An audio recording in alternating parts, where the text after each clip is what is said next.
してるより愛してることを伝える言葉がないのはきっと言葉に頼らずあなたのことを抱きしめて愛伝えるためなのかな。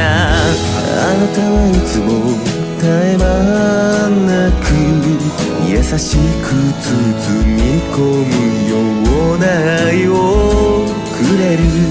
あとどれくらいわがままを言えば僕は大人になれるかな。どれくらいの涙を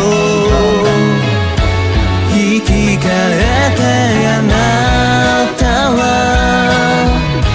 この幸せを与えてくれたの。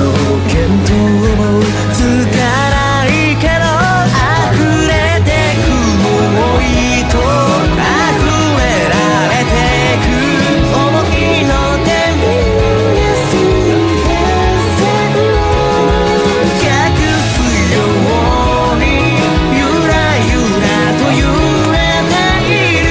溢れられて Kita akan mulai.